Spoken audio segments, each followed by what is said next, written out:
Hello and welcome to the show. I'm your host, Jason Knight, and on this episode we speak about product marketing and product-led growth. We answer some important questions. What makes for effective product marketing? How do you get into it? How do you succeed? And we try to answer the most controversial question of all, who should product marketing report to? We also talk about pirate metrics and why they're so important and try to persuade our guests to give us a best pirate impression. For all this and much more, please join us on One Night in Product.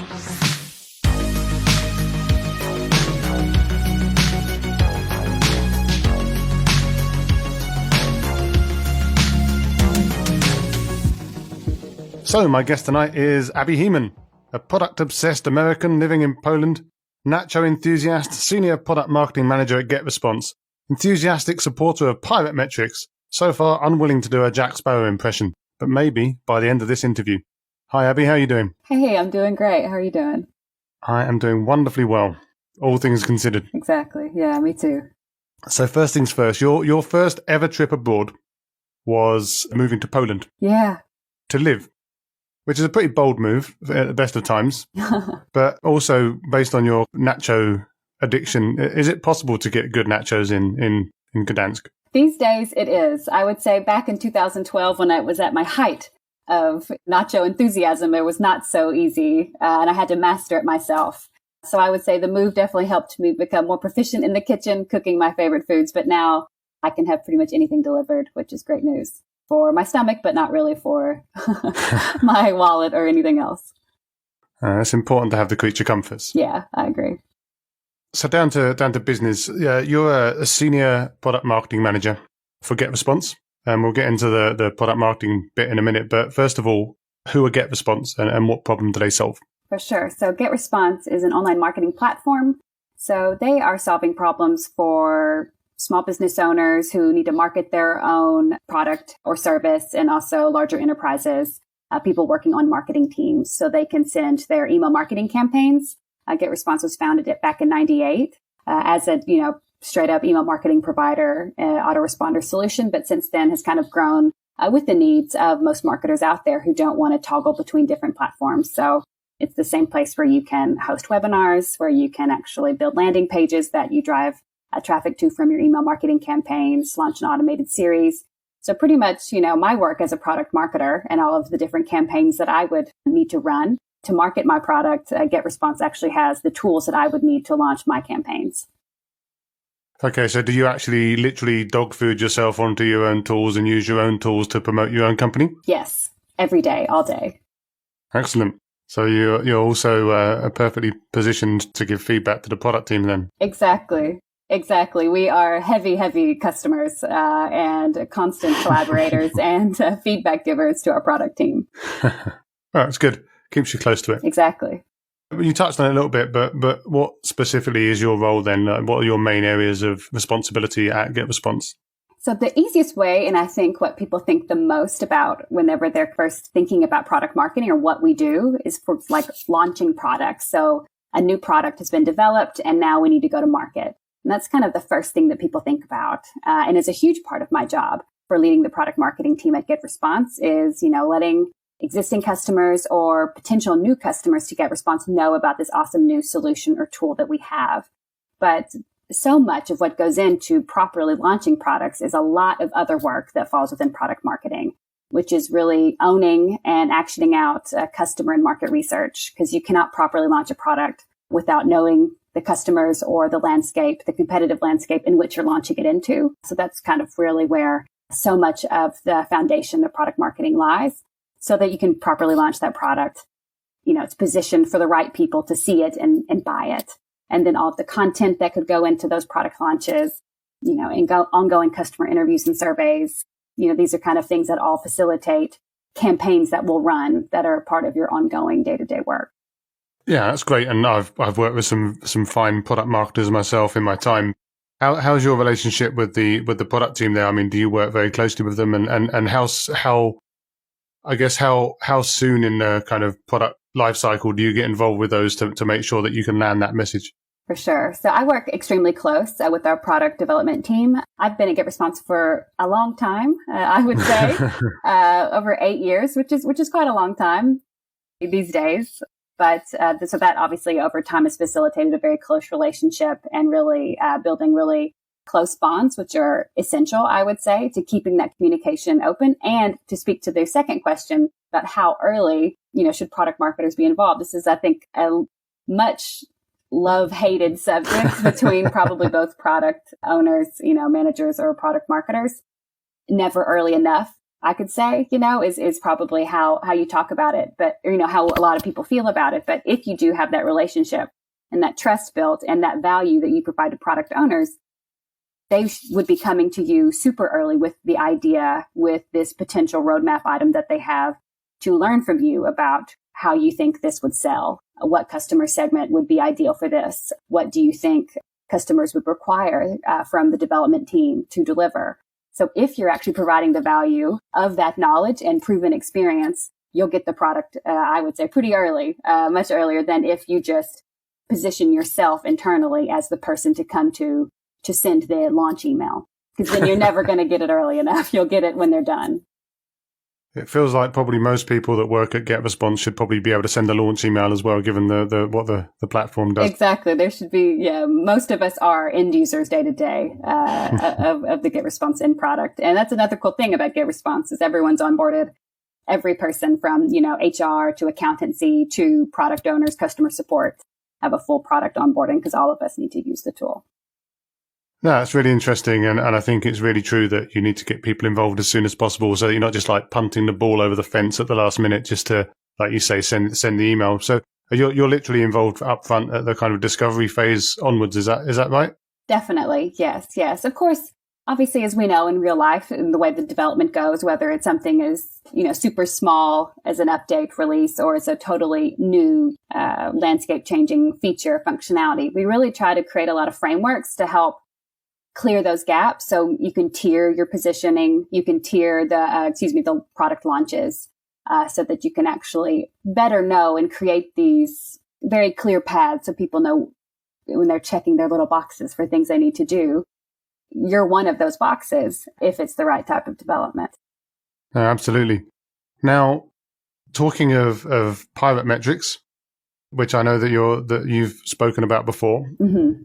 And you can do your impression now if you like. But for the uninitiated, what are pilot metrics in a sort of product marketing context? For sure. So pilot metrics are something, have obviously been around. They're just a nice way to group them together because of what it sounds like, I guess. It's acquisition, activation, revenue, retention, and referral. So AARRR. Because I don't, R, right? Is that this noise a pirate makes? But that's, I think, why it's called that. I'm not going to do it. I attempted it. And this is something that obviously is super important for people involved with product, but really with the success of a business, with the success in, longevity of a product, because it's captures the entire customer life cycle and is, speaks exactly to the type of metrics that you should be reporting on. And, there's always this kind of ambiguity maybe between, what should product marketing be reporting on, how to actually prove the value of product marketing. And because of the positioning of product marketing in most organizations between product and between marketing departments, you actually have the ability to report directly on these metrics and align all of the activities that you're doing day to day in your product marketing role. And that puts you right in there with the success of the business because those AARRR speak to essential pieces of growing a successful business, a SaaS tool specifically as well. And do you find yourself spending like more time in certain areas of the R, or do you kind of split your time fairly evenly across? It depends, I would say, on the landscape of the business right now, where you actually kind of are building the foundation or where maybe there's some fires that you're trying to put out. If you actually, churn is something that, for most of us in SaaS is an obviously huge factor we have to consider. It's great if you've got amazing acquisition, but if they're just falling out of the bottom of your funnel, it's, basically obviously useless.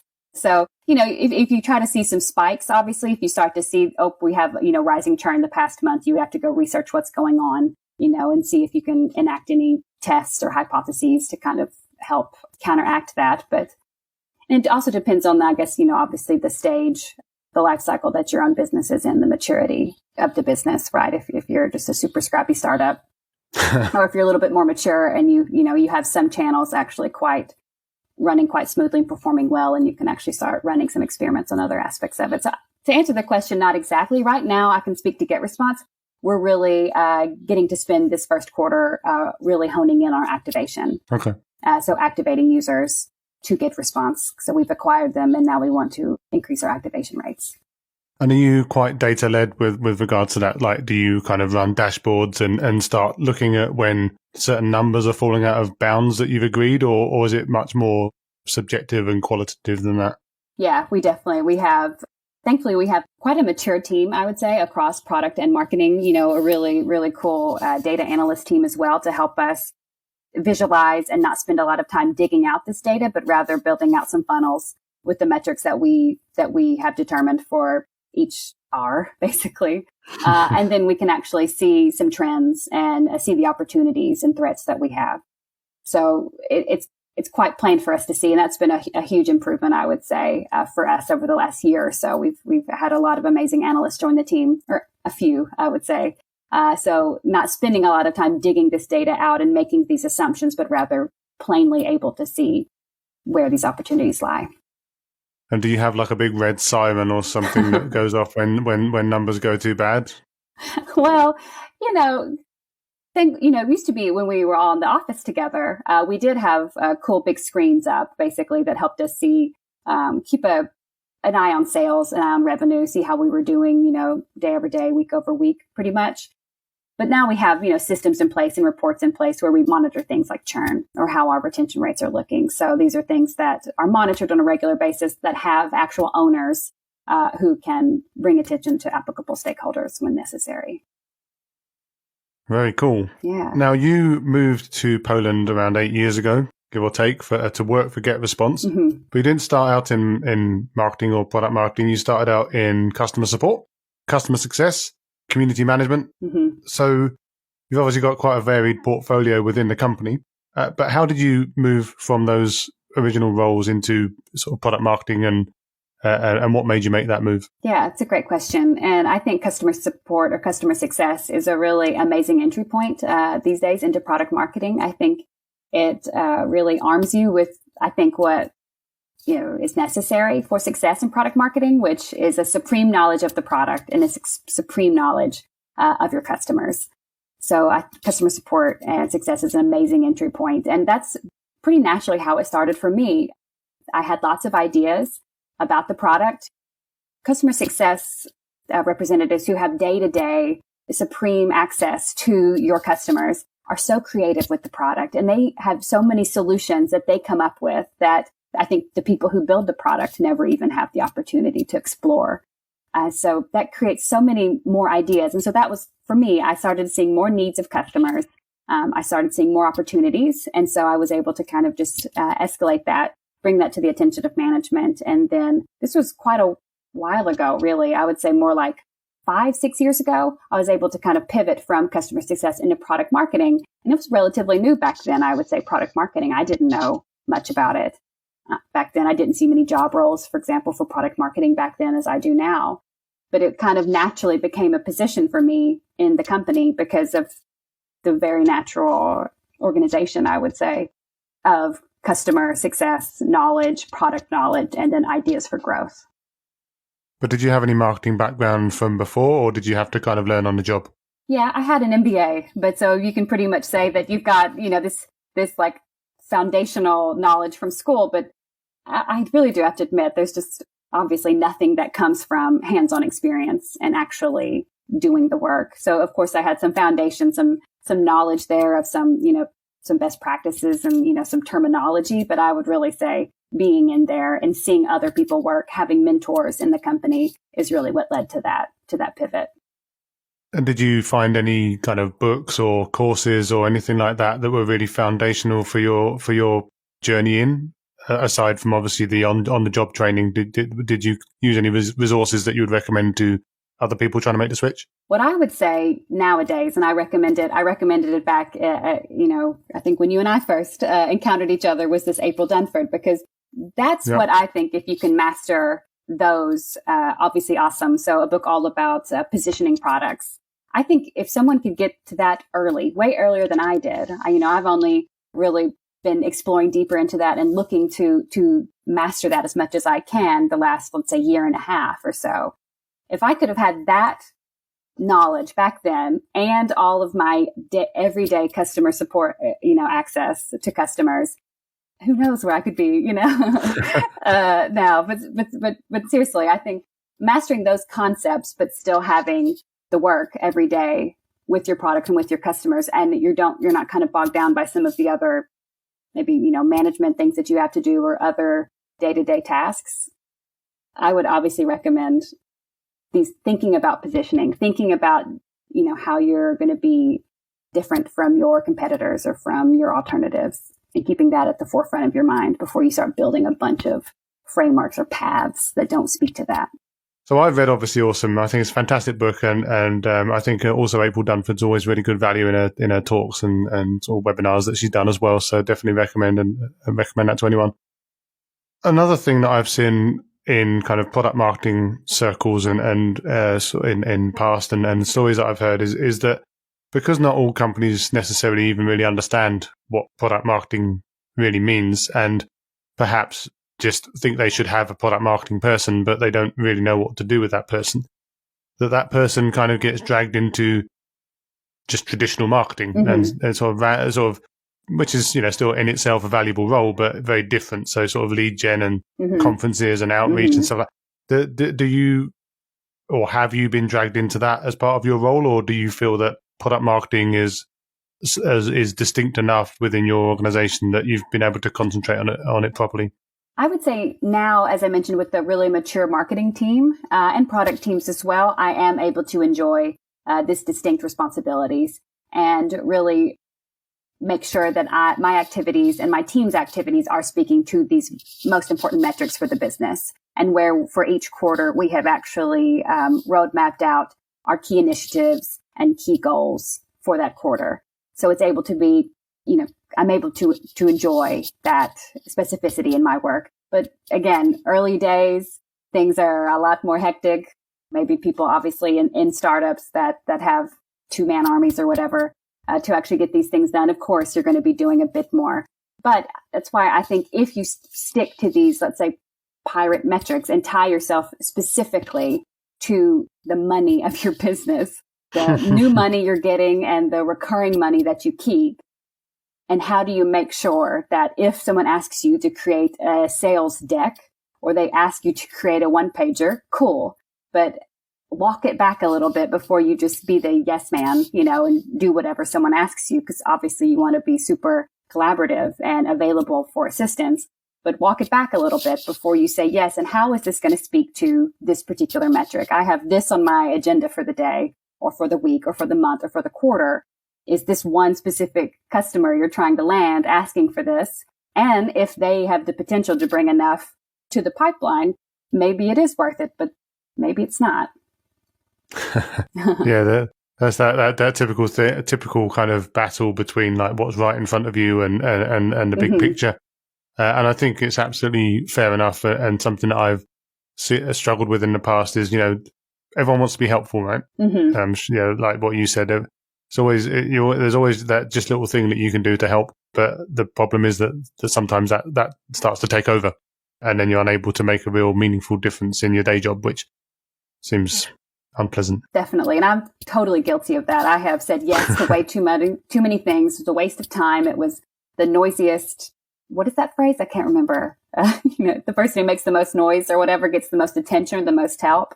Sometimes I've just been super guilty of saying, yes, whatever I can do to help. I am here, product marketer, to do anything that any person asks me to do. And of course, I never want to be a source of no or negativity in my organization, and wouldn't say that I have been. But if you're able to walk it back or maybe reframe the request in a way that actually does help solve a bit of their need, but actually speaks to a wider need of the organization, then I would say it's a win-win. Absolutely. So we first met after you spoke at an event for Product-Led Growth Hub, the snappily titled Evolving Role of the Product Marketer in the Product-Led Era. Yeah. and now you're one of their featured speakers at the Product-Led Growth Hub. And product-led growth is in itself kind of a bit of a buzzword these days. There's a bunch of books come out about it. It's all over the internet and the blogosphere, and if that's still a thing. And so obviously you're quite keen on product-led growth as a concept. But what does product-led growth mean for you? For me, it means what I do anyways. It's like the way I work. That's really handy then. So exactly. So I was like, okay, this is a totally natural collaboration, because it's combining, it's using the product to sell itself, basically, which is the ultimate goal of a product marketer, right? It's not super heavy on the brand selling the product, right? Like people buying because it's the brand, but it's people buying the product for what it can do for them, for the problem that it solves. So this is very natural for me, and not something that necessarily, as you said, had a name, but this is how I thought of my work. What product marketing was doing basically was product-led growth. But now it's great that it has a name and it's a unifier. I would say it helps organizations unify. But do you have salespeople at the company as well, or is it all entirely product-led? We do, because we have based on our pricing availability of the product, that we do have a higher tier, higher touch solution. So far, the way we've been organized internally is my product marketing team has only been for the, as we call SMB or lower touch sales. So completely product led with a free trial, no sales touch, I would say, with the initiatives I've been running, but we do and will be expanding the product marketing as well for our higher touch sales. Nice. And how did you get involved with the Product-Led Growth Hub in the first place? LinkedIn, I think. I can't remember how Despina and I met. I think actually she had a bit of, the founder of the PLG Hub had some experience as well with GetResponse and had been to a few webinars and things like that we posted. And then the great connector, again, LinkedIn, is such a good way to be able to expand your network and meet people who are doing cool things that you like. Yeah, and I think certainly in lockdown times as well, it's definitely been the only way to network. Exactly. No events to go to. That was where most of us, I would say, like-minded folks would find each other at these events. And now it's virtual events and LinkedIn, and people are interacting with people as well that you see. Are you going to be doing some more events or talks for product-led growth? Is it like a recurring thing, or was it kind of a one and done and then you're just there for posterity? I think we're in talks actually with them, with someone else on the GetResponse team to hopefully solidify a longer term content partnership, because we have a lot of things in common, I would say. So there's nothing on the calendar just yet, but I'm sure there will be. We'll keep our eyes peeled. Yeah. So as part of that talk, you spoke about the new category, or the newly named category, of customer-led growth versus product-led growth. Now, is that actually a new category, or is it just a different reframing of the same kind of growth, do you think? I would say it's, for me, again, as a product marketer, it feels the same. But I get the arguments on either side, but I'm not kind of this person who needs these categories necessarily if I'm focusing on my pirate metrics, basically. If I'm focusing on the success of the business and the solutions that this product are solving for customers, I don't mind any acronym that comes along. I will happily adapt it. I'm a very flexible person. So if the organization wants to adapt one over the other, that's cool, as long as I'm able to still do what product marketers do, which is help make sure that the product is speaking to the right group of customers, solving their needs, and they're staying with us. So it sounds like obviously GetResponse is a really product-led company already, or at least a part of it that you're working for. And obviously you're in a really privileged position, as you've kind of touched upon, because you don't have to fight for that. Mm-hmm. But not all companies are. Now, there are obviously questions around whether all types of company and all types of product can be. But how would you recommend a company try to become more product-led if they're not already? For sure. And that's why kind of during that talk where we first encountered each other, I would definitely say a product marketer is in a great place to help achieve that. If an organization, if somebody comes to you from a higher up, like, hey, we're supposed to be product-led, what do we do? A product marketer could be the first to shoot their hand up and facilitate that. And I would say it would be interviewing your customers. if you're the person in the company who doesn't just have anecdotal, let's say, evidence of the needs of your customers, but you have well-documented, actionable feedback on a regular basis from your customers, this is the best place to start. Whether you're going to be customer-led or product-led, it's the same. You would start from the same place, which is starting with your customers, and then starting to actually organize your findings into actionable feedback that is relevant for each of your, the company leadership. So if you've got a sales arm, if you have, the product arm, let's say, your CEO, you've got the finance arm as well. If you can actually frame the proposals and the needs of the customers and the opportunities that you have to solve those needs for the customers within your product, and you start framing your arguments that are relevant for each leadership arm, it's a great way to start being relevant. And then, of course, you have to think about, if you're going product-led, how can you actually get your product into the hands of these potential customers, whether you have to figure out how to make a version free or freemium or some demo version that's available. But if you're going to really truly be product-led, you have to find a way to get your product into the hands of these prospects. There's a lot of work to do. This was like the biggest, I think, I've got like 8 check marks of like what to do to start. And each of those check marks could be broken down into 10 more, I would say. But in my opinion, it's totally doable, not by yourself, not by anyone, but if you arm yourself with customer needs, the success and potential of your product, and then you start framing benefits and figuring out how to make the product available to people without having to get a demo from a salesperson. You have to start there. And do you think there are any challenges of being product-led that kind of, I mean, I know that for example, you've spoken about inter-team communication specifically and sort of roadblocks between teams and stuff like that. Do you feel that those are common challenges that are just inherent? And are there any ways that you can kind of smooth that over? Yeah, it's certainly not easy. It's, as we know, it's a buzzword and it's really popular and it's incredibly super crowded industry spaces. It's easier than ever for new companies, new competitors to pop up.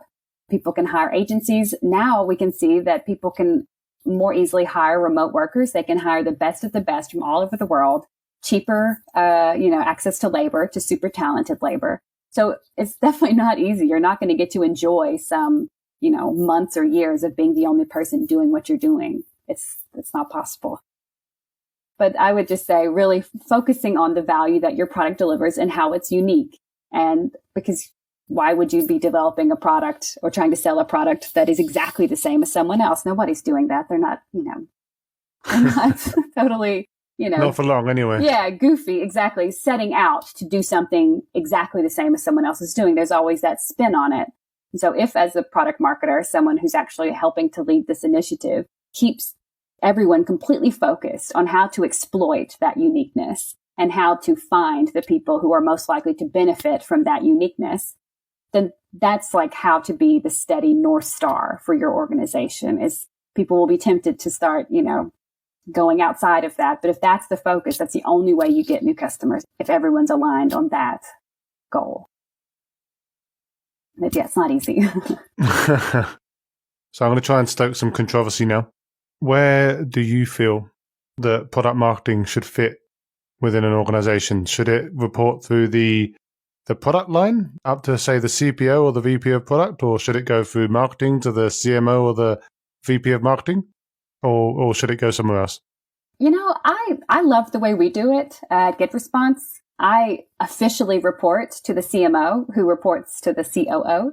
But because of their amazing alignment between the COO and the CMO, and the COO is leading product as well, I trust their relationship and their alignment and their strategic vision enough that I'm completely fine officially reporting to the CMO, even though I work extremely close with product, even though I'm not reporting directly to the head of product, because I trust that relationship so much and the vision there that I have no problem. So I love it. I'm happy where I sit because I know where I sit, virtually or physically or whatever, doesn't stop me from creating those relationships in my organization and building those bonds with people in product, even though I don't technically report to their boss. We all report to the success of this company and to, at the end of the day, how are we doing? How many customers do we have net each month?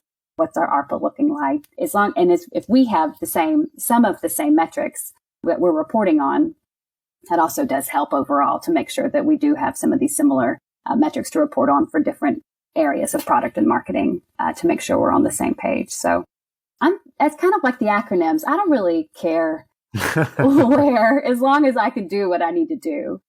Yeah. Yeah, I guess it's only really problematic if you've got kind of lack of alignment, or maybe like for example, if you reported to the CMO and the CMO knew nothing about products, then they may well start trying to force you to make bad decisions. Now, we can all obviously argue about the fact that in itself is a terrible way to work, and that teams should be empowered, and that people shouldn't be like trying to micromanage you anyway. But I guess, having that top to bottom alignment seems to be the most critical thing, and then you could probably report to pretty much anyone, I guess. Exactly. So that's another lecture I do have, with the mature team, with really, really strategic, aligned leadership. But I know for many people, it's not that easy. And you would be reporting to someone who is reporting to, totally different goal for the company. But really, everyone should have the same goal, which is the growth and success of this company. So hopefully that eventually brings everyone together. Absolutely. And what would you want to do if you weren't in product marketing? What would your fallback position be? I think live in the country and tend to my chickens and 25 dogs or something. Like all or nothing.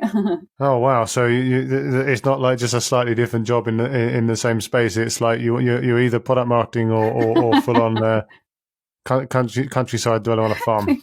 Exactly. Maybe you're just catching me now at a specific time where I'd like to get away from the computer for a minute and go outside and walk around with chickens and animals. But really, I love people. I love people development. I love team building. So probably something along the lines of maybe some type of facilitator or kind of like team building or management training, because I really feel my best when I'm with people and helping clear roadblocks for them. I'm helping them meet their goals, which is a cool part, though, that so much of product marketing does actually deliver for me. So I'm quite happy. Sounds fair. Well, you can always try and network with the chickens and the pigs. And stuff exactly. Get them organized for some overall goal that they need to reach. So I can try that someday. We need to find some kind of acronym that will work for them as well. Exactly. I'll have to brainstorm. There we go. We'll be in touch. Okay, cool. And any advice for kind of up and coming product marketing people? Anyone that maybe wants to transition from marketing into product marketing, or anyone that wants to transition maybe like you did from kind of customer support, customer success? Anything you'd advise them to kind of get them going? I would say just practice extreme ownership. Don't own too much. Don't step on toes. But if somebody comes up with an idea, somebody needs somebody to take something and run with it. You have a good idea. Be the person who always takes the next step. Be the person who's always seen as taking the action, following through with something, booking the meetings, sending out the recaps, setting up the meeting agendas. If you're seen as that person who makes things happen, gets things done, is super productive, building bridges, that will really take you really far. And that's true for almost any role, I would say, really. If you are seen as somebody who gets things done, that helps no matter what position you're in. But specifically for product marketing, since so much what we need to do is facilitate collaboration between other teams and bring these disparate departments together, that if you're able to do that well and you do that naturally, you'll see a lot of success. And then you just build that into your specific projects that you're working on, whether it's activating new users of your free trial product, or if it's trying to implement a referral program. You'll be able to get the details down. But if you have those core aspects coming to you naturally, or you're actively working to make that a natural part of your work, you'll see a lot of success. Excellent. Hopefully that'll be useful input for the next generation. They're going to come and set up the product marketing for the next part of GetResponse. Cool. So where can people find you if they want to continue talking about product marketing or anything related? I'd say it's totally best on LinkedIn. I am, sadly very inactive on other channels. It's not enough between managing GetResponse Slack conversations and then a little bit on LinkedIn. I'd say I'm pretty much spent. But yeah, there's a lot of really cool organizations, a lot of cool product marketing leaders and influencers, for lack of a better word, basically, on LinkedIn. And the Product Marketing Alliance is also something I would highly recommend as an organization, and an amazing hub to go for all things content marketing, no matter if you're kind of just starting out entry level into product marketing, or if you're more mature in your career, the Product Marketing Alliance I would highly recommend. Excellent. I'll post the links. Cool. Well, that's been a fantastic chat, and obviously always really keen to get more input from the marketing side, because I think it's so critical for, well, obviously for product-led growth, but just in general to kind of get those perspectives. So yeah, thanks very much for coming on. Let's keep in touch, and yeah, thanks very much. Definitely. Thanks for having me. Thanks for listening. Please share with your friends and shipmates, subscribe or like the show on your podcast app of choice. I'll be back soon with another episode, but in the meantime, feel free to go on a treasure hunt for more great episodes. But for now, I'm sailing off into the night.